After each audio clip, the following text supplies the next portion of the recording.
네, 아멘. 형제인 기도 말씀이 주님 앞에 연락된 줄 믿습니다. 우리 형제 자매님들도 동일한 심정으로 주님 앞에 함께 기도에 동참했으니 주님이 다 받으신 줄 믿습니다. 우리 각 초에서 사랑하시는 주님의 은혜를 넘치게 받은 귀한 영혼들이 주의 말씀을 듣고자 주의 말씀 앞에 모였습니다. 오늘 집회 중에 주님의 충만한 임재와 운행이 있기를 바라고 형제 자매님들 심령과 마음속에 주님의 진리와 주님의 사랑이 강물같이 넘치 흘러들어와서 속세에서 여러 가지로 연단받고 시험받는 영혼들 위로해 주시기를 바라며 모든 어려운 문제가 혹시 있을지라도 이런 것들을 능히 다 견뎌내고 이겨내는 능력과 권위로 덧입혀주는 축복된 말씀이 증거되기를 바랍니다. 아가서를 통해서 주님께서 말씀하신 하나님의 구속사의 경륜을 우리가 다 깨닫고자 하오니 우리에게도 지혜와 명철과 총명의 신을 넘치도록 부으셔서 말씀을 들을 때에 우주의 주인이신 주님께서 우주의 시작을 우주를 여신 것부터 시작해서 새 창조 세계를 완성하는 데까지 하나님이 우리를 향하여 품고 계신 선하시며 기쁘신 뜻을 잘 분별하고 헤아리는 지혜와 계시의 영을 또 명철과 총명의 영을 형제 자매들 심령과 마음에 충만하게 부어주시기를 주의 이름으로 기도합니다. 아멘. 아멘. 오늘 자료를 다 해드렸는데 오늘은 이제 집회를 오전 2시간을 자료는 3페이지로 되어 있지만 다룰 내용이 이제 많아서 다음 시간부터는 본문 말씀으로 다음 일요일부터는 들어갈 예정이라 서원 말씀을 이제 오늘 마쳐야 되기 때문에 2시간 동안 이 말씀을 나누도록 하겠습니다. 자료 말씀 다 가지셨죠? 아가서의 구성과 내용에 따른 문단을 나눠서 살펴보려고 그래요. 그런데 아가서는 8장으로 되어 있죠. 세상 교계에서 문단 나누기는 8장으로 나눴지만 이 의미를 좀 명확하게 하기 위해서 7문단으로 나눠서 말씀을 상고를 해나갈 거예요. 지난번에는 솔로몬과 술람이라고 하는 그 이름의 인명적인 사람에게 적용하는 의미를 다뤘는데 오늘 이 시간은 솔로몬과 술람이라고 하는 사람에게 붙여진 이름이지만 그 지명을 좀 이제 다루려고 그래요. 성경을 읽다 보면 인명과 지명이 같은 경우가 상당히 많죠. 그런 경우는 고대 이제 족장 사회에서는 특히 어떤 부족을 침략을 해서 그 부족이 차지하고 있던 땅을 뺏으면 승전을 한 부족의 족장의 이름으로 그 지역의 이름을 바꿨기 때문에 그 사람 이름과 그 족장이 거기에서 권세를 이렇게 펼쳐나갔던 그 지역 땅의 이름이 같은 거예요. 이제 구약 성경을 읽다 보면은 인명과 지명이 같은 경우는 굉장히 많이 나오는데 예전 성경에는 이렇게 지명에는 두 줄을 그어놨고 인명에는 한 줄을 그어서 이게 인명을 말한 건지 지명을 말한 건지를 이렇게 표기를 해줬었죠. 그런데 요즘 나오는 성경에는 이제 그런 게 없기 때문에 항상 우리는 성경을 이게 좀 하나 회가 나라도 소상하게 살피는 그런 부지런함이 꼭 있어야 되겠고 명확하게 하는 것이 참 필요합니다. 지난번에는 이제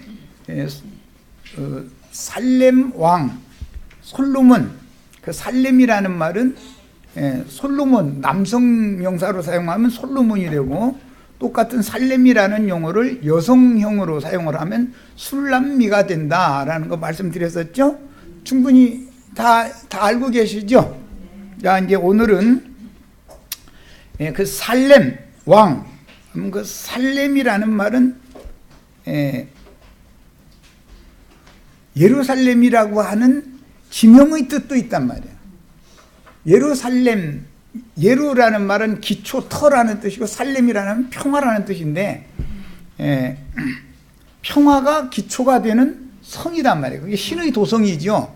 예루살렘이라는 신의 도성 이름을 진 것도 그런 의미를 가지고 지어놓은 거예요.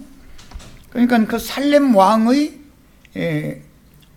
그 황제의 황후가 되는 술람미라고 하는 여자는 당연히 같은 초소에 같은 궁에 살아야 되니까 인명도 같은 의미가 있지만 지명도 같은 어떤 의미가 있다는 거예요. 이제 이 부분을 오늘은 이제 살펴볼 거예요. 항상 남편과 아내는 같은 운명 공동체가 될 수밖에 없어요. 세상에서도 여성분들은 훌륭한 세상을 잘 헤쳐나갈 수 있는 능력을 가진 좋은 남편에게 시집을 가면 그 친정이 아무리 가난하고 힘든 가정에서 태어났을지라도 세상 말 팔자가 필 수가 있죠. 남편만 잘 만나면 되는 거예요. 이거 이제 우리 인생들의 운명이라는 것은 어떤 신랑을 만나느냐에 따라서 결과가 바꿔지는 거예요. 네. 어떤 하나님을 만나느냐 이 말이에요. 네. 어떤 메시아를 만나느냐에 따라서 인생이 바꿔지는 것이죠. 네. 우리는 다 인생, 세상적인 표현으로 하면 역전을 한 사람들이죠. 인생 역전을 다 하신 그런 축복을 다 받았어요. 이런 개념을 이제 잘 이해를 오늘은 먼저 하는 시간을 갖겠습니다. 솔로몬이라는 뜻을 인명으로 쓰면 샬롬, 살렘이라고 이제 흔히 발음하는 평화와 의의 기초. 살렘 왕은 평화의 왕이라고도 해석이 되고 의의 왕이라고도 해석이 되죠. 인명으로 해석할 때는. 그러나 지명으로 해석을 할 때는 살렘이라는 말은 예루살렘을 염두에 두는 말이다. 예루살렘이라는 그런 성이 있단 말이야. 지명이 있는 거예요. 그러니까 살렘 왕 이 아가서에서는 이제 솔로몬이 이 아가서를 썼기 때문에 솔로몬의 아가라 이렇게 시작을 하는데 살렘 왕은 예수님을 상징하는 표현인 거예요. 그러니까 만왕의 왕이신 예수님의 배필. 예수님은 많은 왕후와 비빈들이 많이 있죠. 예수님께는. 솔로몬은 그래서 많은 왕과 비빈들이 있었던 거잖아요. 그 중에서 황궁의 내실을 차지하는 황후는 하나밖에 없는 거단 말이야. 어느 나라든지 비빈들이 아무리 많아도 황후는 한 사람만 있는 거예요. 그 황후는 황제와 황궁의 모든 그 안살림을 하는 문제에 있어서는 비빈이 만약에 황제가 비빈을 사랑하는 여인이라 할지라도 그녀가 그 궁중 법도를 어기면 황후는 그를 사형에 처할 수 있는 생사여탈권을 갖는 거단 말이야. 그만큼 어마어마한 권세가 있는 것이죠. 옛날에는 주인은 종을 죽일 수도 있어요. 주인의 법도에 어긋나면은 주인을 죽일 수도 있어요. 아니면 팔아버릴 수도 있대요. 다른 데다 이렇게 내쫓아버릴 수도 있는 거예요. 그런데 몸종으로 데리고 오는, 시집을 올 때 몸종으로 데리고 오는 종이 주인의 것이 되었다 할지라도 그래도 그 주인의 아내에게는 신분이 다르기 때문에 아내에게는 함부로 대할 수 없는 거단 말이에요.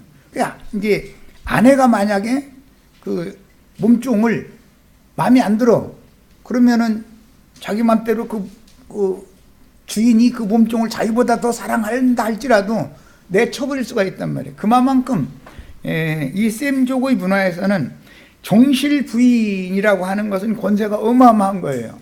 그래서 종실 부인이 난 장자와 후실들이 난 자손들은 그 품계에 있어서 어마어마한 차이가 있었어요. 후실들이 난 자손들이 아무리 똑똑하고 훌륭한 사람이라도 아버지의 제사나 그 다음에 아버지의 본처의 제사에는 참여를 안 시켜요. 제사에 참여시킨다라는 말은, 즉 예배에 참여시킨다 그 말은 그 부모가 남긴 유산을 함께 공동으로 분배할 권리가 있다는 것을 의미하는 것이기 때문에 정실 부인에게서 난 자손들만 제사를 하는 거예요.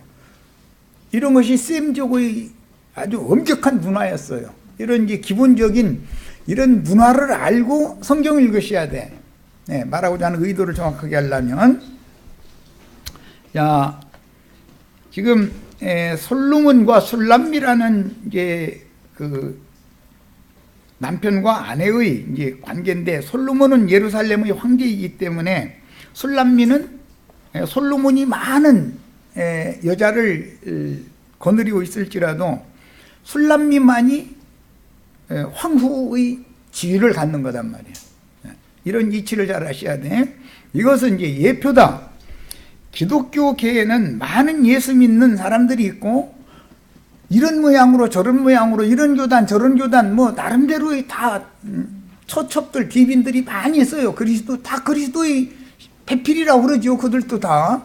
그러나 이제 계시록에 나오는 시온산에 시온산에서 계신 어린 양 앞에 올라간 정절이 있는 한 여자, 그 여자는 거룩한 성 새 예루살렘의 내실의 주인이 될 여자이기 때문에 다르다는 것을 아셔야 돼. 그러니까 기독교계 아무 예배당이나 잘만 다니면 되는 거 아니냐 이런 생각을 하면은 그럼 무지한 사람이에요. 성경이 말하는 진리를 모르는 사람이에요. 솔로몬의 처첩 비빈들이 아무리 많아도 술람미가 되지 않으면 거룩한 성 새 예루살렘의 내실의 주인이 될 수가 없는 거단 말이에요. 이런 이치를 잘 아셔야 돼. 자, 오늘은 이제 여기에 맞춰서 말씀을 나눌 겁니다. 이거 이제 하나님의 구속사라고 하는 건데, 솔로몬은 신의 도성인 거룩한 성 예루살렘, 계시록에서는 새 예루살렘 지난 다음에 이제 예루살렘인데, 거룩한 성 예루살렘의 왕이었죠. 그 다음에 술람미는 그 왕의 왕후의 지위를 갖는 여자단 말이에요. 그러니까 성경에서 남자 여자 하면 그리스도와 교회를 상징하는 표현인 건데, 어떠한 말씀을 가르치는 어떠한 모임에 나가서 거기에서 교회 생활을 하느냐에 따라서 황후의 위에 나가는 어린 양의 신부로서 황후의 위가 될 수도 있고 처첩의 지위를 받을 수밖에 없는 수도 있는 거예요. 그런데 이런 것을 기독교계에서는 아예 가르치지를 않죠. 그냥 자기는 예배당에 나오면 죽은 다음에 다 천당 간다. 천당 가면 다 뭐 상이 다 똑같다 이래버리죠. 그렇게 불공평한 예수를 왜 믿습니까? 우리의 주님은, 하나님은 가장 공정하게 공평하게 모든 것을 판단하시는, 정확하게 판단하시는 분인 건데, 이런 이치에 대해서 오늘 말씀을 나눌 겁니다. 자, 그 다음에 자료 말씀 중에 음녀와 신부를 이제 비유를 했어요. 많은 물이 앉은 큰 음녀라는 건 불신자들을 말하는 것이 아니에요. 세상 교계에는 여러 종파들이 있는데 그들이 다 음녀들이다 이거예요. 양다리 걸치는 신앙을 갖고 있다 이거예요. 세상신 마귀를 하나님으로 섬기기도 하고, 또 죽으면 천당 가려고 예수님을 하나님으로 믿는다고도 하고, 그건 양다리를 늘 이렇게 걸쳐놓는 거예요. 신앙이 땅 일도 생각하고 하늘의 일도 생각하고 항상 그래요. 마음이 그게 나뉘는 거예요. 항상 땅에 신 마귀 하나님이 오면 어서 오세요 그러고 문 열어드리고, 또 하늘이신 예수님도 어서 오세요 또 그러고 나는 네 방에는 안 들어갈게, 이제 이러시는 이치를 너무 모른다 이거예요. 네. 세상의 이치로 봐도 그렇잖아요. 양다리 걸치는 여자를 사랑하겠어요? 세상 말로 일부종사하는 여자를 끝까지 사랑하고, 본처라는 건, 조강지처라는 건 쌤 죽은 문화가 그래요. 어떤 경우가 있어도 함부로 대우를 못하는 거예요. 그래서 조강지처라고 그래요. 그 말은 흉년에 피죽 먹을 때도 그 처는 나를 배반하지 않았다. 그러니까 그 처가 뭐 병이 걸린다든지 문제가 생긴다든지 그래도 그 처를 절대 배반하면 안 된다는 뜻이란 말이에요. 예. 그런 걸 이제 조강지처라고 그래요. 이 셈족 문화에서는 다처 제도를 셈족은 하고 있었기 때문에 그 중에서도 조강지처라는 것이 얼마나 귀한 존재인가를 잘 아셔야 돼. 사라와 하갈 얘기는 잘 아시죠? 쉽게 예를 하자면 아들을 얻기 위해서 사라가 자기 몸종인 하갈을 남편에게 줬더니 아들을 딱 낳았어. 그러더니 이 종년이 안방 차지하려고 슬슬 안방에다 눈길을 자꾸 줬었고 주인의 말을 무시해버리는 거 이제 점점. 그런데 아브라함은 노년에 얻은 아들을 낳아줬으니까 그 아들 보러 가는 거 핑계대고 자꾸 작은 방으로 자꾸 가는 거예요, 이렇게. 그러면 안방 마님이 열불이 터져요. 와서 가시라고 그래요. 자식만 얻고 나서는 자식 뺏고 종은 종으로 부릴 심산으로 살아가 이 머리 굴려가지고 자기 몸종을 남편에게 줬었던 것인데, 아니 이게 애 낳고 나니까는 이 몸종이 생각이 바꿔져 버린 거예요. 이제 얼마든지 그럴 수 있죠. 감당이 안 되는 거예요 이제. 그러니까 이제 남편은 나한테 막 투정을 했다는 거예요. 몸종을 말이야, 나 자식 얻자고 당신한테 줘놨더니 이 종년이 말이야 말을 안 듣고 지금 반항한다. 그러면서 막 이제 투정을 하는 거예요. 그러니까 아브라함이 뭐라고 해요? 그 종은 당신은 나의 부인이고 그건 자식을 아무리 낳았을지라도 그건 종이니까, 당신이 종인데 당신 수중에 그녀가 있는데 당신이 알아서 해버리면 되지 왜 나한테 그런 투정을 하느냐고 그랬다는 거예요. 그러니까 사라가 그 종을 쫓아내버리잖아요. 이해하셨죠? 이거 셈족의 문화인 거예요. 이건 이런 기본 원리를 잘 아셔야 돼. 우리 형제 자매님들은 안방마님들 다 되셔가지고 천년들이 괜히 엉뚱한 짓 하면은 내칠 수 있는 그런 권세를 다 받으시기를 바라요. 심지어는 죽일 수도 있어요. 심지어는 주인은 종을 죽일 수도 있는 거예요. 그런 권세가 다 주어지시기를 바라요. 인용한 계시록 17장 3절과 21장 10절을 성경을 본인의 성경으로 찾아서 읽겠습니다.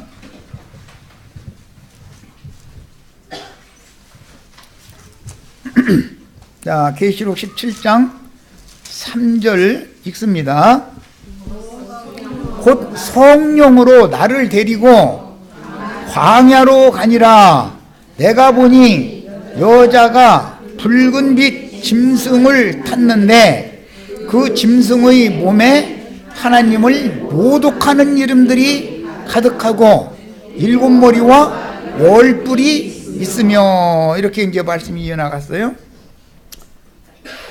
사도 요한에게 두 가지 계시를 해주고 있는 거예요. 지금 계시록 17장에서는 많은 물이 앉은 큰 음녀 짐승의 몸인 음녀에 대한 이상을 보여주는데 어디로 데리고 가서 보여줬어요? 광야로 데려가서 보여줬죠. 예수님이 마귀에게 시험을 받을 때 하나님의 성령에 이끌려서 어디로 나갔어요? 광야로 가서 마귀에게 시험을 당했죠. 자, 이번에는 20장 10절을 읽겠습니다.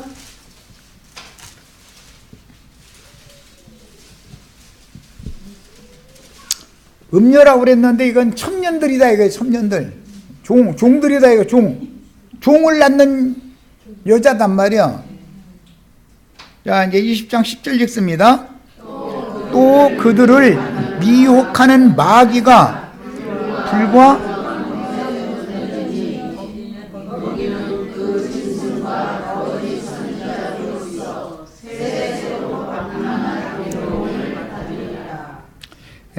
내가 지금 장절을 잘못 지적했네. 21장 10절입니다. 자, 다시 읽겠습니다. 성령으로 나를 데리고 크고 높은 산으로 올라가 하나님께로부터 하늘에서 내려오는 거룩한 성 예루살렘을 보이니, 이렇게 말씀이 이어나갔습니다.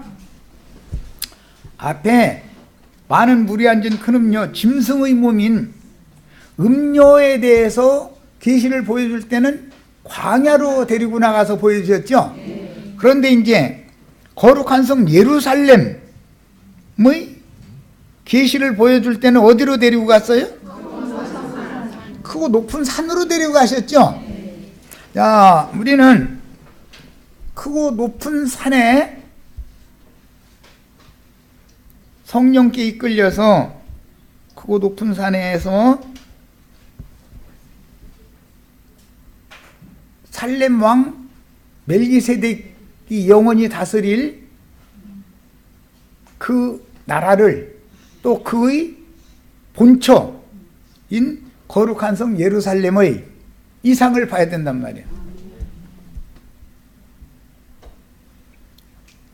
광야 생활을 하는 세속교계에서는 그들이 본다고 해봤자 음력의 종교 생활에 대해서나 계시를 받을까, 거룩한 성 새 예루살렘에 들어가는 황후의 지위를 얻는, 신부의 지위를 얻는 그런 교회 생활에 대해서는 계시가 없다 그런 말이에요. 보여주지를 않으니까 그러는 거예요. 신앙생활은, 교회 생활은 사람 많이 모이니까 거기로 따라가는 거예요? 계시를 따라하는 거예요? 계시가 있어야죠. 성경은 전부 계시의 말씀인 거예요, 전부. 오늘 우리 형제 자매님들도 모두 마귀 하나님 섬기는 광야의 여자, 광야로 쫓겨나는 하갈 교회 생활을 하려고 하시지 말고, 하갈은 광야로 쫓아내죠.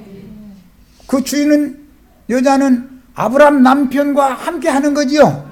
끝날까지 다 본처가 되시는 이상을 보셔야 되겠어요. 거룩한 성 예루살렘은 어디서 보여줘요? 크고 높은 산으로 이끌어서 거기서 보여주시는 거예요. 크고 높은 산이라고 하는 것은, 원래 이 산이라는 말은 에덴 동산에서부터 나오는 말이지만, 이 말은 하늘의 시온 산에 대한 상징이란 말이야. 우리는 이미 믿음으로 하늘의 시온 산에 세운 거룩한 성 새 예루살렘에 이르러 있어야죠. 여기 가장 우리는 높은 산에 와 있다라는 것을 뭘로 알 수 있어요? 계시를 통해서나 아는 문제다, 이것은. 예. 술람미라는 여자가 있고 예루살렘의 많은 여자들이 있는데, 예루살렘의 여자들, 예루살렘에서 솔로몬이 함께 사니까 그들이 지위가 높으냐 하면 그게 아니고, 술람미라고 하는 여자가 오히려 예루살렘 여자들을 마음대로 할 수 있는 본의를 갖는 황후의 지위를 얻는 것이다 말이에요. 자, 이제 자료 말씀으로 다시 가겠습니다.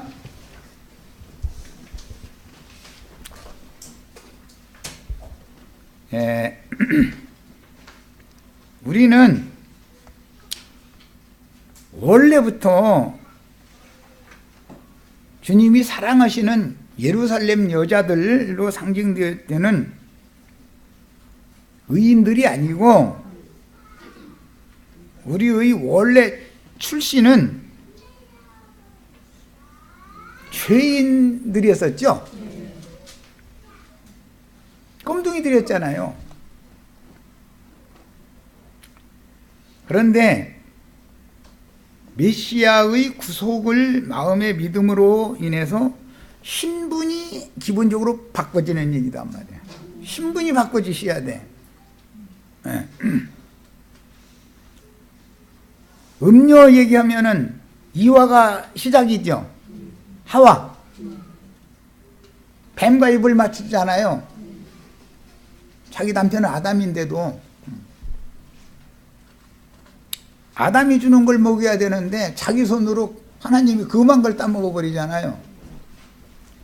그 다음에 이제 제일 쉽게 알 수 있는 건 호세아서에 보면 고멜이라는 여자가 나오죠.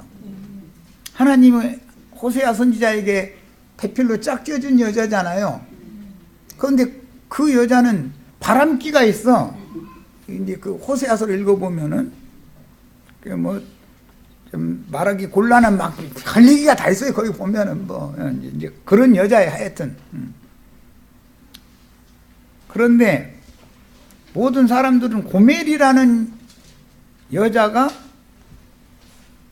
다시 호세아를 통해서 호세아의 아내로 다시 회복되는 이야기를 마지막 하는 부분은 모르고, 고멜이라는 여자는 하나님의 종 선지자를 버리고 바람피러 나갔어, 이것만 알고 있어서 고멜 하면은 바람피는 여자 이러죠.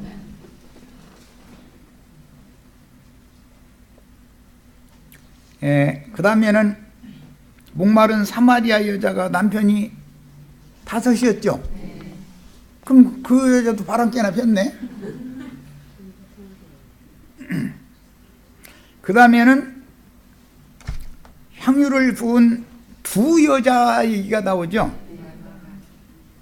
누가복음 7장에는 한 죄인 여자가 한 바리새인의 집에 예수님이 초대를 받아갔을 때 그 죄인 여자가 예수님 머리에 나드 향유를 부었다고 되어 있어요. 그리고 예수님이 죽음을 앞둔 마지막 유월절 절기 때 예루살렘의 맞은편 베다니 문둥이 시몬의 집에서 예수를 위하여 잔치를 할 때, 거기에서 그 시몬의 집에서 음식 준비는 마르다가 하고, 그러니까 마르다라는 그 나사로의 오누이 마리아의 언니는 베다니에 사는 문둥이 시몬의 아내였다는 거잖아요. 그 집 살림은 그 마르다가 하는 거잖아요. 음식 준비. 남의 집에 가서 막 뭐 살림하고 그렇게는 않잖아요. 마르다가 하잖아요.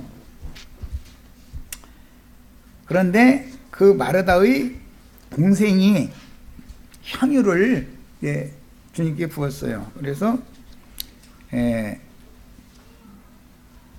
처음에 향유를 부은 그 말씀은, 누가복음에 나오는 그 말씀은 한 죄인 여자가 바리새인의 집에서 예수님께 이제 향유를 부었다고 그래서 그 향유를 부음 받으면 사역이 시작되는 것이고, 마지막 유월절 때 향유를 또 한 번 부음 받으면 사역이 이제 끝나서 장사를 그게 준비하는 거예요. 이래서 2 여자가 나와요.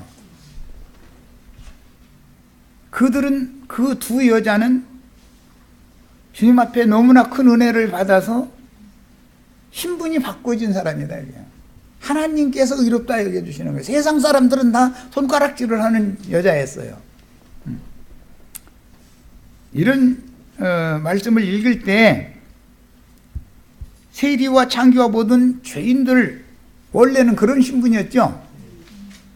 그 사람들이 복음을 믿음으로 하나님 앞에 의롭다 하심을 받아서 정결한 처녀로 인정을 받는 거예요.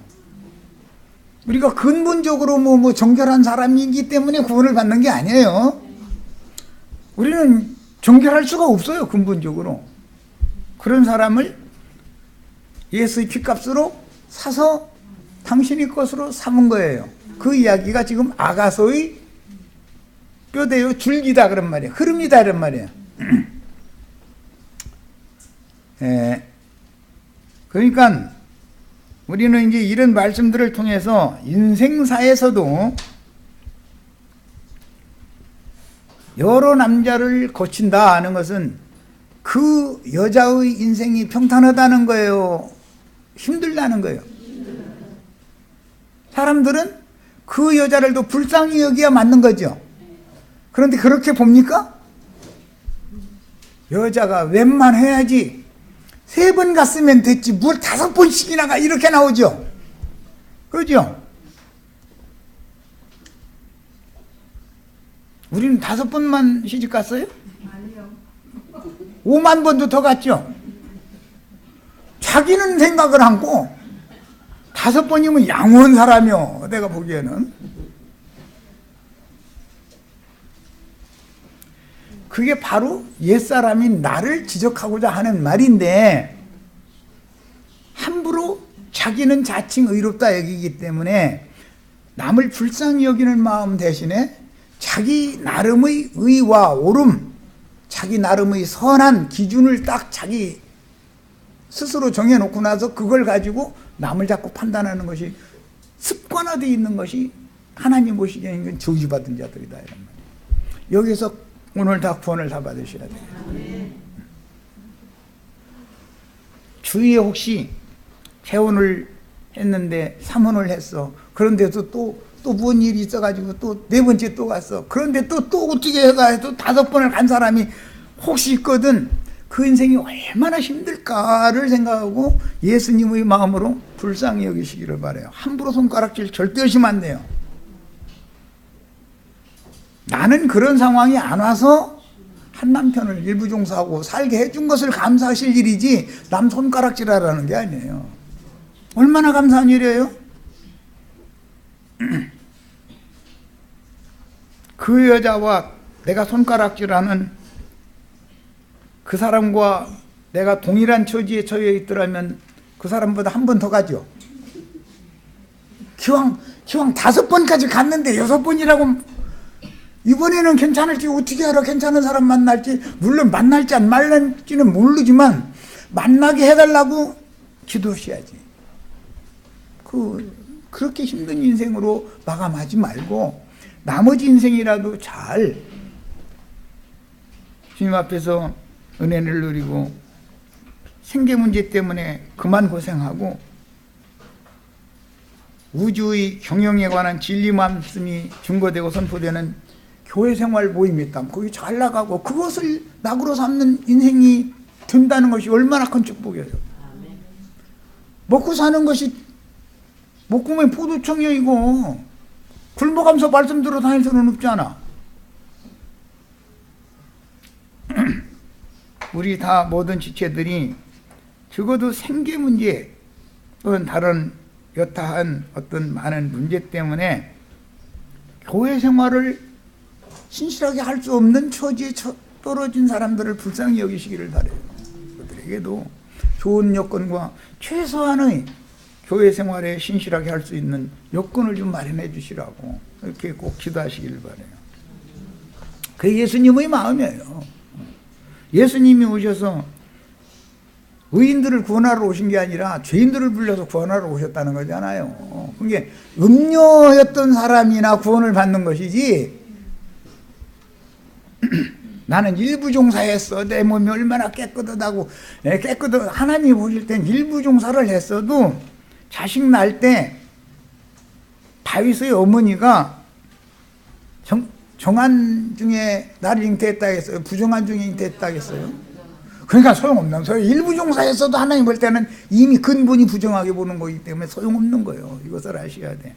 그러나 이제 인생사에서 내가 비유로 이렇게 드는 것은 이 아가서에는 많은 여자들이 나와요. 그런데 술람미라는 이 여자는 수냄 여자라 그러는 뜻이에요. 원래 술람미라는 말은 술냄미, 이제 이 말은 수냄이라는 그 지명으로는 수냄이라는 마을에서 택함을 받아서 솔로몬의 것이 되어서 솔로몬의 황궁의 내실 주인이 된 사람이 수냄 여자예요. 술람미라고 그래요. 이 말씀을 좀 나눌 거예요. 여기 단어 사전을 이렇게 일단 세 단어를 인명도 해놨고 지명도 해놨고 인명과 지명을 혼용하여 사용하는 용어 이렇게 세 단어를 제시를 해드렸어요. 다 여기에 나온 성구는 본인이 집에서 꼭 찾아보시기를 바래요. 자, 살렘왕 솔로몬은 예루살렘 궁에 거하는 만왕의 왕 만주의 주인 예수님에 대한 예표의 인물이요 그가 사랑하는 황후인 술람미는 예루살렘 왕은 솔로몬이고 예루살렘 황궁의 여주인은 술라입니다 이거요. 이제 그러니까 인명으로도 쓰고 지명도 당연히 살렘이라는 그 예루살렘이라는 지명이 당연히 이해가 되셔야 돼. 양면을. 그래서 이 술람미라는 지명의 뜻은 수넴에 사는 여자, 수넴 여자라는 의미인 히브리어 술람미트의 영어 번역인 술레마이트라고 하는 그 발음의 한글 음력을 우리 한글 성경에서 그냥 술람미 이렇게 표기를 해놓은 거예요. 술람미라는 용어는 아가서 6장 13절에 나옵니다. 아가서 6장 13절에 찾아보고 오겠습니다. 술람미라는 용어가 어디에 나오는지도 모르고 또 술람미 그러면 안 되죠. 누가 가서 그 술람미라는 단어가 어디에 있습니까 하면은 어디 있기는 있어. 그런데 잘 몰라. 이렇게 대답하면 안 되잖아요. 명확하게 하셔야지. 자, 6장 13절. 돌아오고 돌아오라 술람미 여자야. 이렇게 돼 있어요. 여기서 술람미 여자야라는 말은 술람미라는 수넴이라고 우리 번역에는 이제 술렘이라고 하지 않고 수넴이라고 번역을 했는데, 수넴이라는 동네에서 살다가 솔로몬에게 온 여자단 말이야. 술람미 여자. 술람미라는 그 여자의 이름은 수넴이라는 마을에서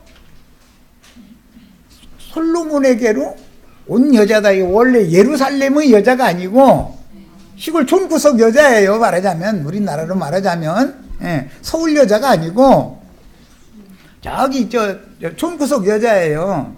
그런데 이 솔로몬 왕은 촌구석에서 온 여자를 더 사랑해.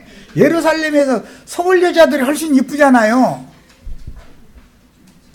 서울 여자들이 훨씬 이쁘죠. 시골 여자들은 날마다 밭에 가서 저쪽 동네는 또 바닷가에 가서 이러다 보니까 시커매져 가지고 그러잖아요. 분 발라봐도 이게 소용없어. 그거는. 분 발려서 위장해서 이쁜 여자는 예루살렘에 널었다 이거예요. 그런데 저 시골 촌구석에서 시커매가지고 분도 안 발라도 효과가 없으니까 아예 안 발랐겠지. 현대말로는 민낯을 본다만 이제 이러는데, 그런데 솔로몬이 눈에 딱 찍힌 거예요. 솔로몬 여자가 없습니까? 얼마든지 있는 사람인데. 그런데 이 술람미를 한번 딱 눈에 보고 나서는 술람미 생각만 하는 거예요, 이제.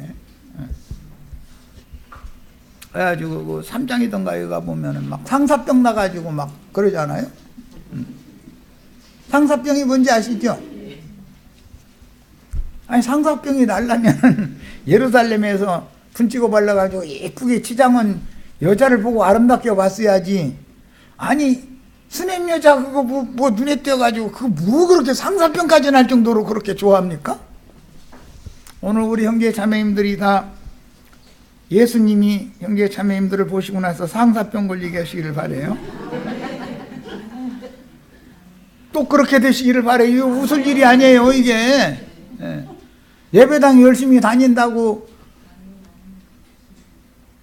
예루살렘에 절기 지키러 다니고 안식일날 예루살렘 신전에서 날마다 예배한다 해가지고서 예수님이 좋아하는 거는 아니에요. 이제 좋아를 하지만 저 추운 구석에 어떤 한 여자인데 별로요. 사람이 볼 때는. 그런데 그 여자를 그렇게 사랑하신다는 거잖아요. 우리 인명이 자매 끄덕끄덕 했으니까 꼭 이렇게 되시기를 바래요. 그러셔야 돼. 많이 굉장히 힘든 거거든요. 그래요? 아유. 근데 이제 여기서 신앙생활 하면서 계속 가르침 받으면 자연히 이게, 자연히 그렇게 돼. 말씀을 좀 찾아보겠습니다. 열왕기하 4장 인용을 했는데 25절 36절 열왕기하에서 본인의 성경으로 한번 찾아보겠습니다. 어떤 남자는 그 부모가 볼 때는 별로라고 보지만 한번 그 뭐라고 하는데 요즘 말로 피리 꽂혀. 예, 맞아, 피리 꽂힌다고. 현대어로는 그렇게. 예. 어떤 여자를 보고 그 부모님이 보니까는 영 별로야. 그런데 한번 피리 꽂히면은 부모님이 말려 소용 있어요, 없어요? 말려도 소용없어요. 피리 한번 꽂히면 이렇게 되셔야 돼. 이렇게 다 그런 은혜가 있기를 바래요. 아멘. 야따니 오늘 우리 박자매님 그 영혼을 주님께서 이렇게 한번 딱 쳐다보고는 피리 꽂히셨다 이제. 그러면 도망가요, 못 가요? 절대 도망 못 가요. 그리고 또 딴 누가 건드리려고 하면 가만 놔둬요, 어째요? 절대 가만 놔두지도 않죠. 누구도 건들도 못하게 만들어. 그 이제 그 마음의 생각과 마음과 생각을 지켜주신다, 이제 보호한다 이런 말이에요.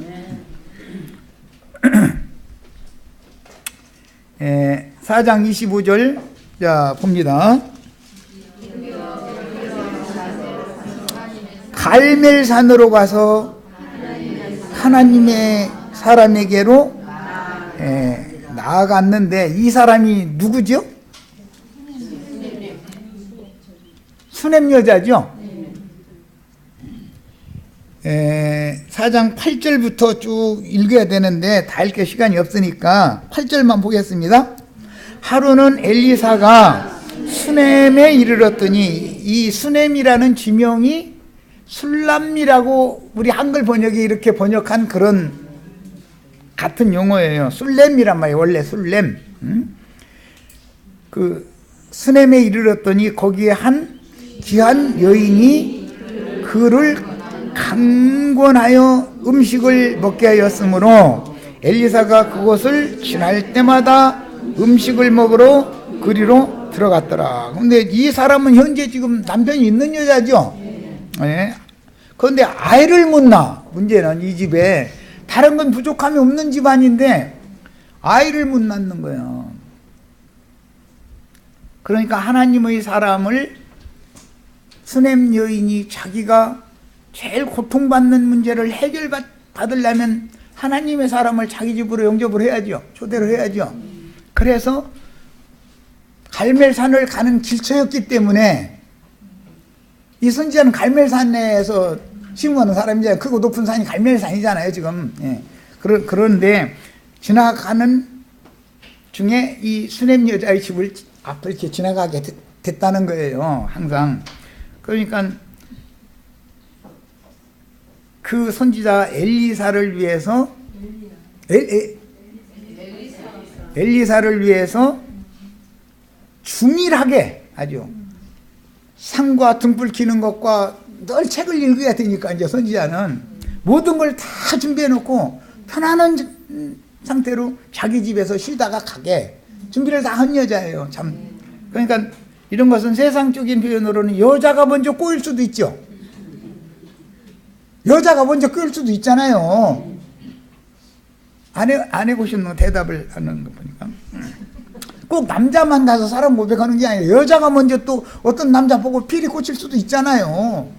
이 경우는 여자가 이제 필이 꽂힌 경우예요. 그런데 문제가 있기 때문에 자기 문제를 해결하려면, 즉 자식 못 낳는 것을 하나님의 힘을 빌려서 자식을 낳으려는 그 이 사람의 가장 큰 소망이다 이거예요. 그게 꿈이다 이거예요. 사라가 그랬죠. 사례가 아이 못 낳는 사람은 제일 중요한 게 뭐예요? 아이 낳는 거잖아요. 한나가 그랬죠. 한나 아이 얻는 것이 소망이잖아요.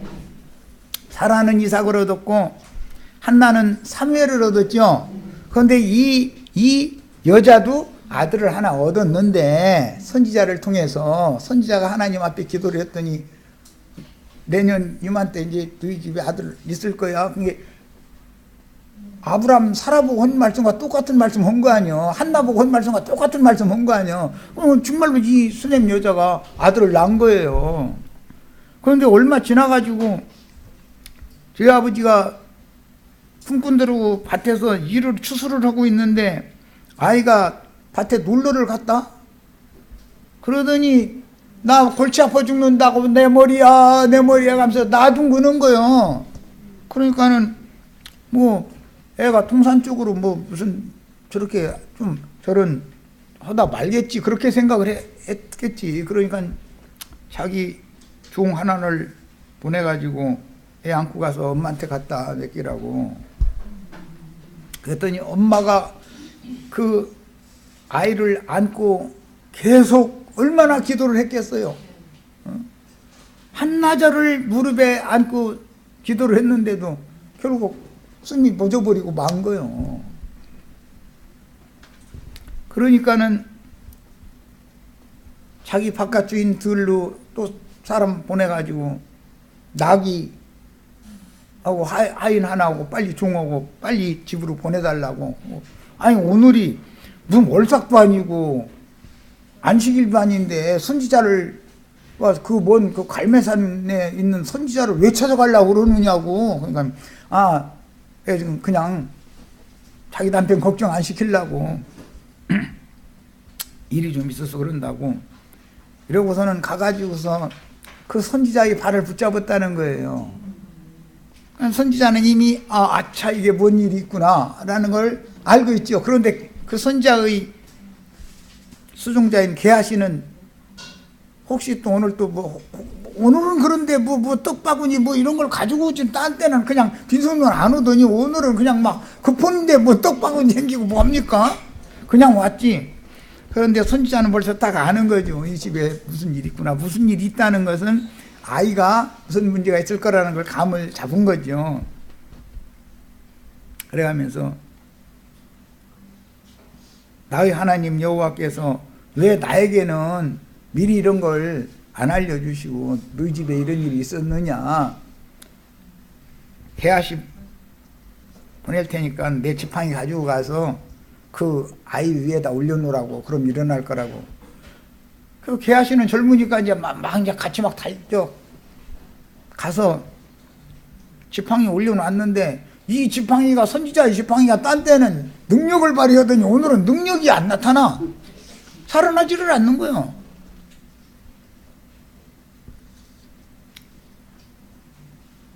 이 아이 엄마가 당신이 나와 함께 동행해서 우리 집에 가서 애 살려놓기 전에는 난 당신 떠나지 않을 테니까 알아서 하라고 막 매달리니까 할 수 없이 이제 거기 간 거예요. 가서 다락방에서 자기 눈 맞추고 코 맞추고 입 맞추고 다 해가지고서 맞춘다는 게 뭔지 아시죠? 그런 거 배필관계라고 할 때는 그런 뜻인 거예요. 그 죽은 아이를 눈으로 바라봐주고 죽은 아이 속에 코로 선지자의 호흡을 불어넣어주고